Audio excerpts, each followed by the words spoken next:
నమస్తే అన్న, అందరికీ నమస్కారం. ఇరాను కువైట్ దేశం పైన దాడి చేసిన విషయం అందరికీ తెలిసిందే. ఈ నేపథ్యంలో కువైట్ అధికారులు కీలక ప్రకటన చేశారు. కువైట్ కొత్త ఎయిర్పోర్ట్ మరియు ప్రస్తుతం ఉన్న ఎయిర్పోర్ట్ పైన దాడి జరిగినట్లయితే స్థానిక మీడియా వెల్లడించింది.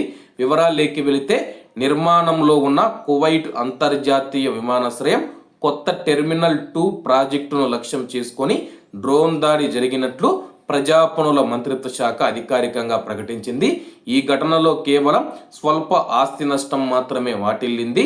ఎటువంటి ప్రాణ నష్టం లేదా గాయాలు సంభవించలేదని చెప్పి మంత్రిత్వ శాఖ స్పష్టం చేసింది.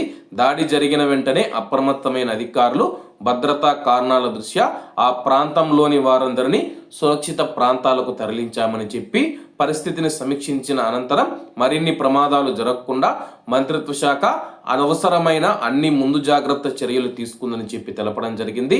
అలాగే ప్రస్తుతం ఉన్న కువైట్ అంతర్జాతీయ విమానాశ్రయాన్ని లక్ష్యం చేసుకుని ఒక డ్రోన్ దాడి జరిగింది.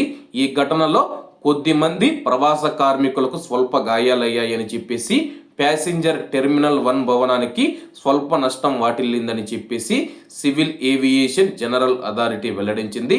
గాయపడిన వారిని తక్షణమే వైద్య సహాయం అందించినట్లు, ప్రస్తుతం వారి పరిస్థితి అదుపులో ఉందని చెప్పి అధికారులు స్పష్టం చేశారు. అత్యవసర చర్యలు, భద్రతా మార్గదర్శకాలు, విమానాశ్రయం వద్ద తక్షణమే ఎమర్జెన్సీ ప్రోటోకాల్స్ అమల్లోకి తీసుకుని వచ్చారు. ప్రయాణికులు, విమాన సిబ్బంది భద్రతకు అత్యంత ప్రాధాన్యత ఇస్తూ ఉన్నట్లు అథారిటీ ప్రతినిధి అబ్దుల్లా ఆల్ రాజీ గారు తెలిపారు. కాబట్టి కువైట్ ఎయిర్పోర్టుకు ఎవరూ రావద్దని చెప్పేసి కువైట్ అధికారులు కూడా తెలిపారనమాట.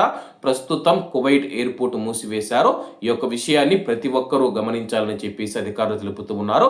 కువైట్ ఎయిర్పోర్టు పైన పెద్ద దాడి జరిగిందని చెప్పేసి, చాలా మంది చనిపోయారని చెప్పి సోషల్ మీడియాలో వార్తలు వస్తూ ఉన్నాయి. ఎవరికి ఏమీ కాలేదు, స్వల్ప గాయాలు మాత్రమే అయ్యాయి. వాళ్ళను పరవానీ ఆసుపత్రికి తీసుకువెళ్లి చికిత్స అందిస్తూ ఉన్నట్లయితే అధికారులు తెలిపారు. కువైట్ ప్రధానమంత్రి గారు వెళ్ళి వాళ్ళను పరామర్శించడం కూడా జరిగింది. కాబట్టి అందరూ బాగుండాలి, అందులో మనం ఉండాలి. అందరికీ నమస్తే అన్న, జై హింద్.